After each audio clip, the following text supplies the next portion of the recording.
At nandito nga uli kami ngayon sa Biak na Bato at sa pagkakataong ito, kami naman ay gagala sa apat na makasaysayang kuweba. At meron pa rin tayong entrance fee. At ang entrance fee ng adult ay 50 pesos, para sa senior at sa estudyante ay 40 pesos. At dahil nga kuweba naman ang pupuntahan natin ngayong araw na to ay ang tour guide fee ay nakakalaga ng 600 pesos. Ang akala ko, ang apat na kuweba na to ay nasa bandang dulo lang ng kahabaan ng ilog, hindi pala. Nakabukod pala ito. At dahil dalawa lang naman kami gumala ay sumabay na kami sa service ng mga tour guide natin. At nagulat nga ako na makarating na kami dito sa pinaka-area ng mga kuweba natin dahil ilang beses na ako napupunta rito. O ilang beses na kami napupunta rito ay wala rin kaming ka-idea na nandito pala yung mga kuweba na to. Talaga palang pwede itong gawing taguan ng mga katipunero natin ng panahon ng pananakop ng mga Kastila. Ang land formation kasi ng lupain na to ay parang maburol at ang mga kuweba ay nakalubog pa sa lupa. Kahit may hard hat. Maliban sa isa. Sir, pakisuot na lang po yung hard hat nyo. In case po kasi yung ating mga ceiling dito sa loob ng cave is mabababa lamang. Maliban sa hard hat, kailangan rin natin mag-ingat sa ating mga dinadaanan dahil paburol nga ito at pababa kami. Ang mga tuyong dahon ay nagsisilbing para siyang nakakapagpadulas ng daan kaya pag-iingat pa rin. Oops! Dito din po. Ingat po. At narating na nga namin ang unang makasaysayang kuweba at ito ang Hospital Cave. Isa itong napakalaking kuweba nang halos kabuuan nito ay nakabaon sa lupa. At ang mga stalactites at stalagmite nito ay hitik na hitik at nag-uumapaw sa ganda. Hindi kayang i-describe ng mga salita o hindi kayang ipakita na video na to kung gaano to kaganda sa personal. Welcome po pala sa Unit 2. Ito po ay mas kilala sa tawag na hospital key or pagamutan. Dito po ginagamot yung mga katipunerong sugatan. At kung mapapansin niyo po, flat din po yung area niya. Gawa lang po ng soil erosion, kaya po bumaba din yung level ng lupa niya. Pero dati po siyang patag. Kaya dito din po napili nila dahil mas komportable saka yun nga po patag din yung lugar. At ang kuweba na ito ay isa rin sa may pinakamaraming stalactites at sa dami na ito may iba-iba na rock formation. Yan po ba? Ano po mga rock formation yan? Kung maliwag po ang inyong imahinasyon, sir, pwede niyo po siyang masabi kung anong klase po siya. Tinatawag ng iba nito na curtain. Parang cortina style niya. Parang yung mga nakasama. Pwede rin po siyang masabi ninyong chandelier. Chandelier, katulad nito. Yan. Ito Mga ganda oh. broccoli. Ito parang Depende po sa kuwan sa magiging parang rock formation. cabbage nga na ano.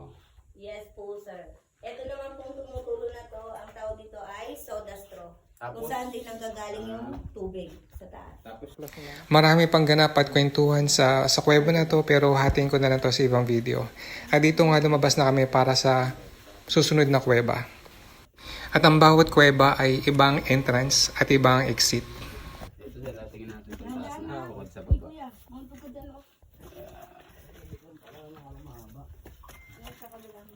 Bali isang kuweba na yun ano? Opo, isang cave po, sir. Monto kayo sa yung likod niya. Ayun, sir. At sa di kalayuan ng Hospital Cave ay nando naman din ang Storage Cave, ang pangalawang makasaysayang kuweba. Diyan. At ganoon din, ang kuweba na to mula sa di kalayuan ay hindi rin kapansin-pansin, talaga namang nakakamouflage ito sa kapaligiran. At ang kuweba din na to ay nasa ilalim din ng lupa, kaya hindi talaga mapag-iisipan na may malaking kuweba rito na nakatago sa ilalim ng lupa. At dito nga ay nire-remind tayo ni Kuya na i-secure natin yung hard hat natin para sa, syempre may iwasan natin na impact kung magkaroon man ng aksidente. Medyo talaga kasaoy, sabihin matigas naman na kay ulo. At narating na nga natin ang pangalawa nating makasaysayang kuweba at ito nga ang tinatawag na storage cave. Isa rin to na malaking kuweba na nasa ilalim ng lupa. At kapansin-pansin dito na medyo malamig ang temperatura ng lugar na to. Storage cave. Paano nyo ho nalaman ng storage cave? Sige po, sir, papaliwanag po namin. Parang pasa-pasang information na lang din po galing sa mga ninuno. Oo po, ano po yung basihan. Pero wala ho talaga kayong parang nakuha na mga gamit. Pero naman din po, nasa kwan siya. Yung nasa museum, ang kwan niya. Yung ano. Sige po, sir, Yan po, papaliwanag po ng sa tour guide. museum. Nakapasok na po ba kayo sa Parating Ah, na doon. Ay, ganda nito ah. display po doon, sir, yun po yung mga nakuha dito sa loob ng cave. Is yung sinkhole. Ayan po yung sinkhole. Pero tinatawag po ng karamihan yan is skylight. Yung tinatawag na liwanag daw na nagmula sa langit. Yan. Natural siyang liwanag na galing sa itaas. So itong bato na to ay dati po siyang stalactite na doon po galing sa taas. Ngayon naman po hindi na po siya nadadaanan ng weak carbonic acid, kaya po bumagsak na po siya. So ngayon po ang tawag po natin dito ay collapse block. Ito pong cave na to is nagsilbing imbakan cave. Dito po nila ini-impact yung mga gamit nila, yung mga armas, yung mga gamot, saka mga pagkain po nila. Bukod po sa dati po kasing lugar na to is dating close, isa lang po yung pinaka-entrance po niya. Yung nasa likod niya po na yan is nasa taas. Then yung nasa kabilang gilid naman po natin, is nasa taas din po. Parang isa lang po, saka kulog na kulog po itong lugar. Kaya talagang para siyang rep kung tawagin. Malamig yung lugar. Saka mape-preserve po yung mga pagkain. Kaya ito din po yung napili nila dahil ito po yung kalapit na hospital cave. So kapag kami kailangan, madali lang makukuha. Saka ito din po yung napili nila kung sakali pong mahuli yung hospital cave, yung mga gamit po nila hindi makukuha ng mga kalaban. Ito po sa yung naiwan na bakas ng mga nag-shooting ng Encantadia. Sila po may gawa. At naglakad-lakad na kami papunta sa ikatlong kuweba. Hindi rin naman ito nalalayo pero may konting lakaran lang naman. At ito na nga ang ikatlong makasaysayang kuweba. Hindi lang kami nagbalik tanaw sa nakaraan, kundi nagbalik tanaw na rin kami sa mga kabataan namin. Ito ay panghuli ng kurkuya. Asan papi? Ganun po yan tapos nakuha niya kung mayroong Tatalian namin ng buhok pag nakahuli na kami isa. Ano? Agatin nila sa sa buhit. parang luma na sila. Wala. Si papi yung mukhang expert oh. At medyo nalilibang na nga ang kasama ko sa panghuli ng kurkuya kaya inaya ko na. Papi. Ayan, kaya po siya tinawag na tanggapan cave kasi dito po tinatanggap yung mga bagong kasapi sa miyembro. Dito po nagpapalawak ng grupo si Emilio Aguinaldo. Kasi doon pa lang po sa labas, kung saan tayo ng picture, meron na pong nakabantay na ang mga katipunero. May 3 password po yan. Unang password, bayani. Dapat ang tugon nyo po doon ay yung Serizal. Katipon, Kawal, at anak bayan ay Gumborsa. At dito rin ginanap ang ating makasaysayang compact blood. Yun po yung ginamit na pangsulat at pangginawang pamperma sa isang kasulatan na ibig sabihin kayo po ay nakasanlana. Ang iyong buhay upang ipaglaban at tumandang sa digmaan ng ating katipunero. At may iba pa nga tayo na pinagkwentuhan sa kuweba na yun pero in-upload na lang natin ng nakabukod. At dito nga ipapunta na kami sa pinakahuling kuweba. Ito yung pangalawa sa pinakamagandang kuweba para sa akin. At ito nga ang tinatawag na ambush cave. At dito nga sa pinaka-entrance o bukana ng kuweba na to ay panandalian kami na mahinga at nagkwentuhan na rin tungkol sa ano nga ba ang ambush cave. At sa pwesto namin na to ay parang na rin ako hinihili dahil sa napakalamig na hangin na nagmumula sa loob ng kuweba. Kaya po siya tinawag na ambush cave kasi dito po sa loob na-ambush yung mga kalaban. Simula po doon sa Ibig sabihin, doon sa may tanggapan cave, kung nalaban na isa lang espiya, dadalhin pa rito para ano Hindi po sir, ililigaw nila po yun. Ililigaw muna. Pero pag meron pong mga katipunero nakita ng mga Kastila doon po sa labas, dito po talaga ang habol nila. Dito po yung pahabol.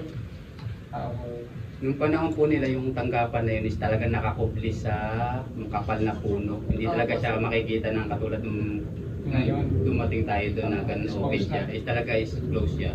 Tapos doon nga nila tinatanggap yung mga bagong recruit. Yung nire-recruit ng mga legal na katipunero. Magre-recruit sila. Kasi nung dumating sila dito is may mga residente dito na gustong makianib. Pero hindi nila mapipili kung ito ba espiya or baka binayaran ng Kastila para lang makuha yung kuta nila, may turo nila si Aguinaldo. Kaya din po talaga ang Aguinaldo Cave is malayo dito sa ating buwan ng rekrutan dito sa area ng labanan na to. Dahil po yung panahon na yun is pinoprotektahan nila yung pinaka-leader nila. Di po ba yung unang panahon isang pagbagsak daw ng isang leader is pagbagsak ng isang organisasyon o samahan nila. Kaya todo protected sila kay Aguinaldo nun. Kaya dito naman po, ang style naman dito nung kwan is naging ambush cave to, kaya daw siya tinawag na ambush cave, is dito nila ina-ambush yung mga naliligaw na mga Kastila na naghahanap kay General Emilio Aguinaldo or sa iba pang member ng Katipunan, hinahanap ng mga Kastila is pagka nakita nila dyan sa malapit sa ilog o sa area na yan is merong voluntaryong Katipunero na pwedeng ikon sila, yung inaakit sila na kung sakaling parang sinasadyang magpakita. Tapos saka sila susundan, dito sila pupunta sa loob. Pagpasok nila dyan sa loob is merong mga nakaabang na may magtataga, may magsisibat, or depende baka may babato sa kanila. Kaya po dito daw sa area na to is maraming nagbuwis ng buhay. At pinasok na nga namin ang maliit na butas ng kuweba na kailangan mo maupo o yumuko para lang makapasok ka. At dito nga ay kapansin-pansin na marami na ang namamatay na stalactite gawa ng pagkakahawak ng mga tao. May mga natural oil kasi tayo sa kamay natin na kapag nailipat natin sa stalactite o stalagmite ay doon nagkakaroon ng chemical reaction kaya namamatay ang mga ito. Magiging pangkaraniwang bato na lang sila na katulad na nasa image na yan. At sayang rin naman kung hindi makita ang natural na ganda at kislap ng mga stalactite o stalagmite ng mga susunod na henerasyon. At sa kuweba rin na ito, meron ding rock formation ng stalagmite na para mong Banawe rice terraces na kulay puti at kumikinang-kinang. At sa kuweba nga rin pala na ito, una na-discover ang mga ganitong klaseng palaka na pagkaliit-liit. At dito lang din sa Bulacan, sa mga kuweba ng Bulacan matatagpuan. At meron din ditong bato, part ng kuweba na parang goldish ang shade ng bato. At ito nga daw ang cause kung bakit may mga kuweba na pinapasabog sa pagkakalang ito ay ginto. At nung panahon nga ng pananakop ay pinagbabawal ang anumang uri na pwedeng pagmula ng liwanag sa loob ng kuweba na to dahil ito nga ay part ng strategy nila. Bawal dito ang mga posporo, lampara o kandila. Basta itong kuweba na to ay napakadilim. At para ma-distinguish nga ng mga Katipunero natin ang mga kalaban, iyon ay sa pamaraang pagsalat sa kanilang mga paanan. Kapag ka nasalat nila na ang tao ay naka-combat shoes o nakasapatos, ito ay mga Kastila at automatic kong pinapatay na nila ito.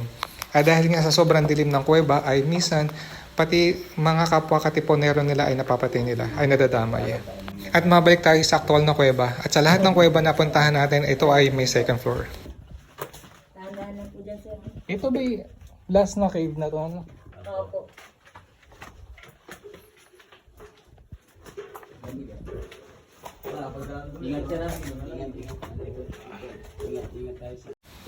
At sa ikalawang palapag nga ng kuweba na to ay pagkatayog-tayog. Medyo makipot pero pagkataas-taas at pagkatayog-tayog ng kuweba nito. Kung titingin ka mula sa baba at pakisame ng kuweba ay para ka nakatingin sa kisame ng simbahan. Ganun ang datingan niya. Yung parang patusok na matayog.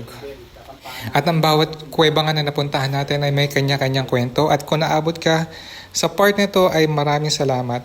Hanggang sa muli, let's go!